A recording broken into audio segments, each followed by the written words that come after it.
fungus that grows like meat and could replace livestock, a glowing red halo appearing over northern Italy, and did our ancient ancestors being exposed to lead help shape our DNA? These are strange things happening right now around the world. In November 2025, scientists at Jiangnan University in China published a study showing that they successfully turned a fungus into a meat substitute, which sounds super gross, but this is some genuinely cool research. The team, led by Zhao Lu and Zhao Wu, used CRISPR gene editing to remove 2 genes in a fungus called Fusarium venenatum. The result is a new fungus strain that grows faster, uses 44% less sugar for the same amount of protein, 88% more quickly than the original. It's also easier for people to digest and has a kind of meat-like flavor and texture. Now, does a lab-grown fungus burger sound appetizing to me? Not particularly, but this could be a viable option in the near future. See, compared with raising chickens for protein, this new fungus uses way less land and water and cuts greenhouse gas emissions by up to 60%.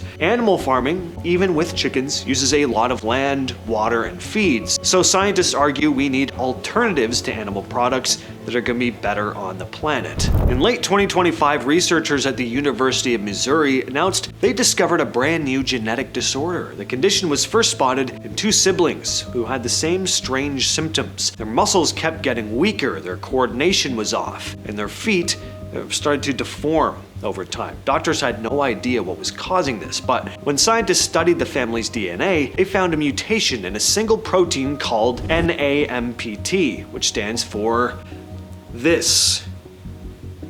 Seriously?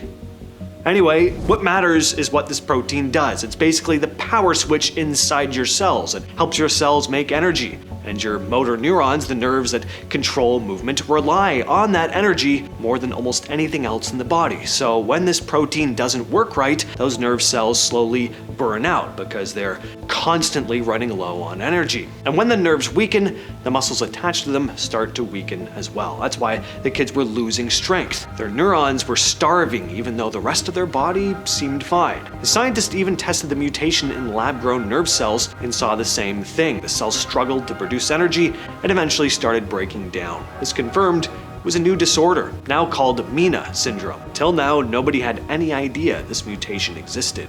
On November 17, 2025, a massive red ring appeared in the sky above Pozzegno, a small town in northern Italy. Photographer Walter Benotto captured the image you're looking at right now. Scientists identified it as a rare phenomenon called an ELVE, or ELV. It's a flash of light caused by a lightning strike that travels upward into the upper atmosphere, creating a glowing ring far above the ground. It's completely natural, but it is extremely rare. Most people never get to see one. So what makes this especially unusual is that this one small town in Italy had a similar red halo appear before in 2022. The same very rare event happened in the same place twice in 3 years. That's pretty crazy. Scientists aren't entirely sure why it keeps happening there, and it's strange because elves normally just last a few milliseconds and appear high in the atmosphere, so seeing a full bright red ring from the ground is almost unheard of. A lot of people have heard the buzz about 3i Atlas, but if you haven't, it's a strange object from outside our solar system that NASA picked up back in July of 2025. It's only the 3rd known object from outside our solar system to pass through ours. Right away, it looked unusual. Most comets form one tail of gas and dust pointing away from the sun, but 3i Atlas had 2 tails going in slightly different directions, plus jets of material shooting out in multiple spots at once, instead of evenly from the surface. Normally, comet tails form because sunlight heats the surface evenly and pushes gas and dust into one main tail, but this comet was releasing gas in several bursts at once. Some of the jets were also angled backward, creating a reverse tail effect it's almost never seen. As it passed Venus, Mars, and Jupiter, Harvard professor Avi Loeb pointed out how clean and, quote, precise its trajectory looked, which is why he'd floated the idea that it could be some sort of alien technology. Scientists recently discovered that massive salt structures are forming under the Dead Sea. These formations, nicknamed salt giants, can stretch for kilometers across and be more than a kilometer thick in some places. Researchers from Jordan and Israel used sonar and underground mapping to study the area. What they found is that these aren't just leftover salt deposits. The salt is actively growing, layer by layer, pushed up by pressure from underground water and the natural minerals dissolving and then recrystallizing. It's not something you can see from the surface. These are underground formations, slowly building over decades, but the size is mind-blowing. Scientists say studying them in real time helps them understand how ancient seas formed, how salt layers behave under pressure, and even how the Dead Sea itself might change in the future. And this year, researchers from the University of Cambridge looked at ancient teeth and bones and found that our ancestors were getting exposed to lead as kids, enough that it left chemical traces in their bodies. Now, lead is, of course, toxic. Even today, we know it can mess with development and health, but somehow these ancient humans survived it, and the scientists think it might have influenced our evolution. Certain genetic changes they saw suggest that over generations, humans may have adapted to handle lead better. So this exposure could have actually shaped our DNA. It's strange, because we usually think evolution is about fighting predators, finding food, surviving the harsh climates, but here's this invisible environmental factor: poison in the ground, water, maybe it was from early metalworking. It pushed humans to adapt over thousands of years. Are we living in a simulation? I've asked that question many times on the channel, but according to these scientists, no, we are not. This year, physicists at the University of British Columbia, Okanagan, Dr. Mir Faisal, Dr. Lawrence Krauss, Arshid Shabir, and Francisco Marino published a paper making some pretty strong arguments against the simulation theory. The idea is that a simulation would have to follow a set of rules, like a program running on a computer. But the team showed that reality works on principles that can't be fully reproduced by any program. There are truths about the universe that can't be reached just by following rules, no matter how complex the system is. The researchers describe a deeper layer of reality called the Platonic realm, which is the foundation beneath space and time. Even that layer can't be recreated in a simulation because it operates in a kind of understanding that doesn't follow step-by-step instructions. The laws that create space and time themselves depend on this deeper layer. As Dr. Krauss explained, a complete and consistent description of reality requires something deeper, a form of understanding that can't be captured by any program or simulation. Of course,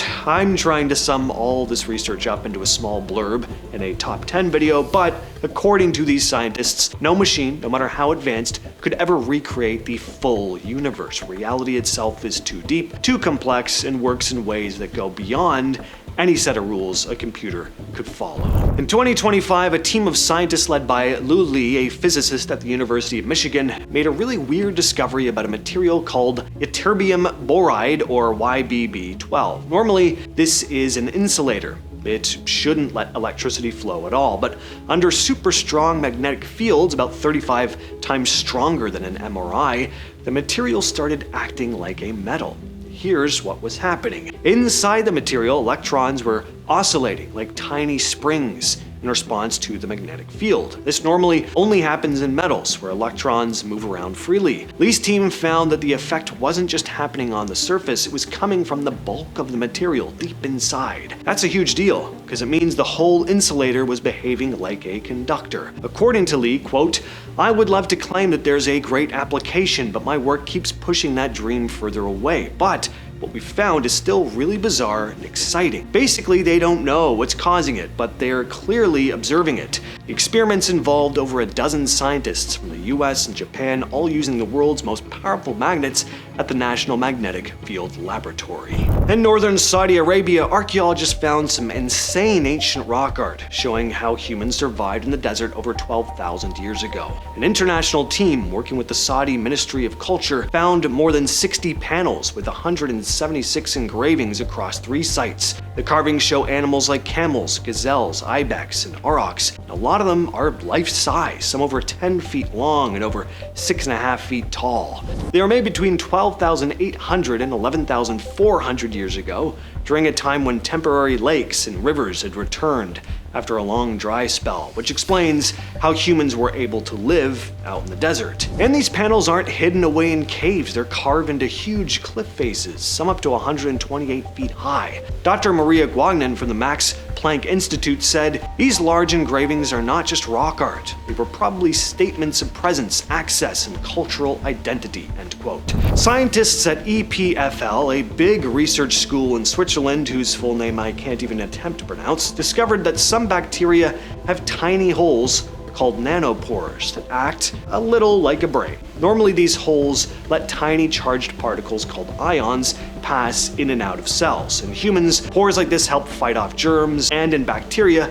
it can act like little weapons that poke holes in other cells. These nanopores do two weird things: one-way flow, where ions go through easily in one direction, and closing and opening. Sometimes the pore suddenly shuts off, stopping ions from moving, then opens again. The EPFL team, led by Matteo Del Pararo and Alexandra Radnovic, studied a bacterial pore called the aerosol. They changed the charges inside the pore in 26 different ways and watched how ions moved. They found that one-way flow happens because the charges inside guide the ions. The closing happens when too many ions pile up and disturb the charges, making the pore temporarily collapse. They also discovered that these pores can essentially learn from repeated electrical pulses, like brain cells learning from signals. That means one day scientists might be able to build tiny processors that work like brains using these nanopores. So even bacteria, which we usually think of as super simple, have tiny parts that almost mimic thinking